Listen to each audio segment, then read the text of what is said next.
Hey, what's up guys, Kadachi here, and welcome back to the channel. If you're a Stormweaver and you're bored of Spark, or just someone with the currency looking to play a new build, you're in for a treat. I myself have been looking for a new build to play, and recently one of my favorite content creators, Jungroans, released a Titan hardcore solo self-found build using Ember Fusilade. So I figured, why not try to further it? I give all credit to him for such an amazing idea, but with that being said, I've put a bit of investment into making this character. If you would like to see a more budget version of the build, you would probably have to check his video out. I'll leave a link down in the description to it. But I've also decided to go with the Stormweaver for many reasons that I will get into, so let's hop right into the build. So first off, let's get started with the items needed to make this build work. This wand I have is a +4 fire spells and max mana. Those are probably the most important mods on this wand, but everything else is also adding like super major damage. Finding a wand like this might be pretty tough. I got this pretty cheap compared to the other wands on the trade board. They get pretty crazy in price, so do be wary with that. Next item is going to be the breach ring. I got a bunch of mana on here and I decided to cover some of my res with it because I am running ingenuity. Very good belt. If you have the money, definitely recommend buying one. But yeah, res on the ring, max mana on the ring, some intelligence. Intelligence is also super major for a Stormweaver. So there's that. Dream frags, very expensive item. You don't need dream frags for the budget version, of course. As long as you have a nice second ring just like this one, you should be fine. But this definitely helps with survivability and damage, so definitely try to get yourself one. Next, we're gonna go with our chest piece. This is a pretty spirit-oriented build. You're gonna need some spirit because we do use a lot of spirit gems, so want a high spirit chest piece. From what I know, percent energy shield does not scale with one of the nodes we're taking on our tree, Eldritch Battery, so you can still get a high ES chest piece. Most important, you want our resistances, and you can try to go for either triple resistance or double resist and get intelligence for more damage. Next, we're gonna go over to our amulet. Mine is literally like a 3 out of 6. It's pretty trash, like a 4 out of 6. Because I do want max mana, I do want spirit, I do want spell levels. You want +3 spell levels, and the strength is actually pretty important for what I'm doing. But we'll get into that. The anoint I chose is storm charged. It's pretty good anoint. I like it. I'm always going to be critting, and it gives me more crit chance. If you have anything else better in mind, you can try it out, but this is just what I use. The amulet also has 32% increased mana regen rate, which is actually very major for this build.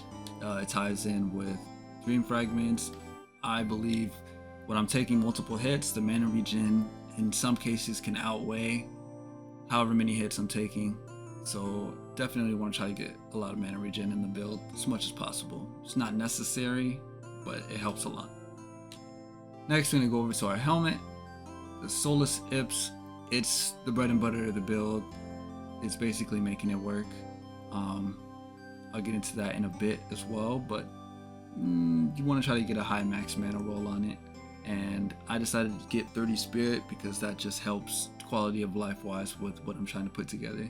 These aren't too pricey, especially with 30 spirit, so you should be able to get one. Next, we're going to move on to our focus. So I decided to go with flat energy shield. This is where it began, with me not putting percent on my build anymore.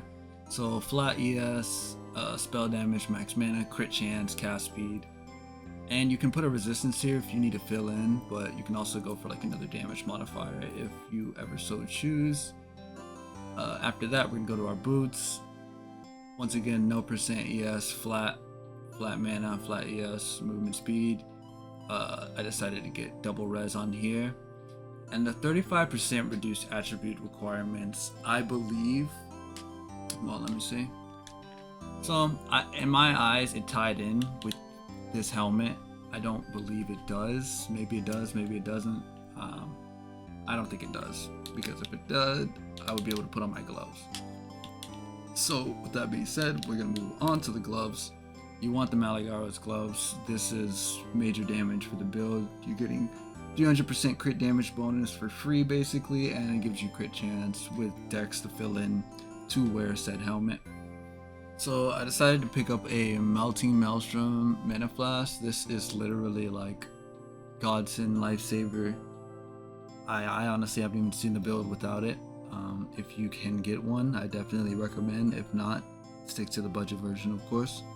Lastly, as for weapons, you want a Skeletal Warrior Minion's Scepter. I haven't tested if like getting mods or anything benefits towards the duration or anything like that, but you do want it so we can run Soul Offering, which gives you a major damage boost during bossing. So now we're going to move over to the skills. First off, starting with the main bread and butter, Ember Fusilade. So I didn't really have any like way room to mess around with supports, but let's get started with the first one, Wild Shards. It's the main damage of the build. We are looping 2 Ember Fusillades to constantly keep Wild Shards proccing. As long as you do not let Ember Fusillades run out of projectiles, you will constantly keep Wild Shards up, which allows you to constantly keep doing major DPS. All the other supports we're doing Considered Casting for more damage, Fire Mastery for more damage. Minion pack, we are running Raging Spirits, which is then sacrificing them to give us more damage. Unleash, the way I think this works is since we're getting more Ember Fusillade procs, it's tying in with the Ember Fusilade's main ability. Embers deals % more damage for each previous Ember fired in sequence, so essentially we're dealing more damage. I was running 2 Unleashes, but I really like the second setup, which is just more quality of life damage with Wild Shards. We decided to go with Electrocute because this ties in with Stormweaver Ascendancy, which allows you to constantly add 2 shocks. And if you wanted to go further, you could allow all your hits to contribute towards lightning or shock chance, my bad. But we don't need to do that because, well, we're running Archmage, which is pretty nasty. Lastly, we're going to have Cast on Ignite, which is basically our major boss damage dealer. We have it socketed with Eye of Winter, which will keep our crit up with crit weakness, and Flame Wall, which gives us damage, just more damage to our Ember Fusillades. I did have Inspiration here, but I felt like I wanted it more on the Ember Fusilade itself rather than the Cast on Ignite. And we're just going to get less projectile speed for our Eye of Winter. Lastly, we're going to move over to our skill tree. I'm going to show you guys everything I decided to do here. So for the Ascendancy, I decided to go with Strike Twice to get 2 shocks. For the Stormweaver, like I love the shock, but obviously you're not like running Lightning Conduit or anything, not scaling shock magnitude, so it's not too crazy, but the shock and the Electrocute quality of life do tie in together, they're pretty good. I went with Scoring Winds over here because we have exposure on our Raging Spirits, and we're just going to be lowering the enemy's fire res for free there. And then Arcane Surge, well, why not have Arcane Surge? It's literally free. It's more cast speed, more mana regen, which then just ties into our survivability and damage. So starting with the tray, we're going to go up the left side and take all the spell damage nodes, head up the middle, take some crit chance for spells. We're going to go over here and take more intelligence, very major, and it gives us some mana regen, ignoring really the any % energy shield on the tree because it doesn't benefit us at all. I took these nodes over here because we're always igniting and we're always shocking. That's free 60% elemental damage. You don't have to do that if you don't want to. I'm sure there's better options for you on the tree. Go down this way, taking this 35% damage with hits against burning enemies. Pretty good. Took a jewel socket down here. Over here, I decided to put my Against the Darkness because we're getting fire damage from here and here, which we have Anointed. I love that setup. For the Against the Darkness, I did choose for more Spirit. These do go pretty pricey. Ideal one I would want for the build is Spirit and max mana. That's the dream. But until then, I just went with Spirit and fire damage. Next, took the Arcane Surge node here. More cast speed, more damage, survivability. Next, we're gonna go up here, taking the extra damage as fire. Love that. I decided to place my controlled metamorphosis here. When I was running ES, I was using it to take this node here. And I am using it to take this node here because, well, we will be stacking a crazy amount of Ent, even more. So this is pretty beneficial towards the Archmage. I'd definitely keep this on. And we're taking this node here, which is more crit chance and reduced damage from critical hit chance. So that's pretty good. Going over here, take the Int node. Big Int, we love that. Spell damage per max mana. This is where we start mana stacking. Super major. Mana regen while moving. We're always moving. Love this node. Increased mana cost of skills.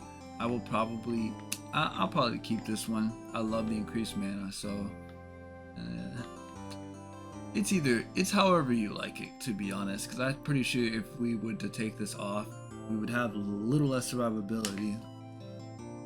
Next, we're going to be taking Eldritch Battery, which is basically our major damage here. This is giving us crazy amounts of damage by converting our energy shield to mana. So with the builds, just stack mana, stack flat yes, and that will all be just converted to more damage. For this jewel, I took a Prism of Belief, Ember Fusilade. These are pretty cheap right now. I probably will expect them to go up when more people start playing the build, so get yours now. I got mine for like 10 exalts. So. Next, we're going to be taking CI. I hate building Chaos Resist, so I decided to go with CI. It's right here, why not? And we're not heavily affected by having it on, so why not? Next, we're going to take Careful Assassin. We're fine with losing crit damage bonus since it's already so high, and we want more crit chance, pretty much. Here is my Megalomaniac.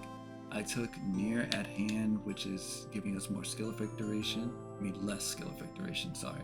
Which is down all the way over on the Titan side, which is more beneficial if you are running the Titan. I'm sure that's why Jung decided to go with that as well. So if you do want to get one of these, they're not too expensive. I also expect these to go up eventually as well. And we're taking Desensitization, which is more crit damage bonus and reduced crit damage bonus against you. I recently decided to go down here because we are now doubling our lightning damage. We have so much lightning damage in our build. This is a multiplicative node, so why wouldn't I take it? And all this lightning damage here is adding on to our skill. Lastly, we go take the crit tree here. This is the big tree. There's so much damage you can get from this tree, and I love it. So make sure you take this as the last part of the build. I would honestly rush this once you start getting a pretty good amount of crit. I probably expect you to be here maybe like 70-80ish. So there's that, and just take the jewel node here. For the jewels, in the high end, I will definitely be running an adorned setup for major amounts of intelligence and mana, spell damage, whatever it may be. But for now, just get yourself some spell damage and crit chance jewels. It shouldn't be too expensive. Cost me about like 1 divine, maybe less. And that's going to be really it for the tree. So I'm going to show you guys how to make the build really work in maps. It's pretty simple. It's a 2-button playstyle. I actually prefer this over a 1-button playstyle. Keeps me moving, keeps my brain going. You know what I mean. So we really just want to get our wild shards to proc. I'm going to try to get that here. There you go. So now that this is what it looks like when our wild shards is proc. And what you want to do is bounce both of the skills back and forth. Once you do that, you will constantly be shooting projectiles, and you can just run through the map. As long as you do not let your projectiles reach 0, your wild shards will stay proc. We also use Soul Offering and Flammability, major boss DPS. So without Soul Offering being proc, this is our most DPS skill here. We have 226k. With both of them procced, we're at 360, and this is without having any of the crazy buffs from our skill tree. The most damage I've seen so far is 500k, so take that how you will. If you guys did enjoy the video, please leave a like and subscribe. It helps a lot. It shows that you guys really enjoy the content. I got more build videos to come. Working on something crazy right now, so stay tuned. With that being said, I will see you guys in the next one.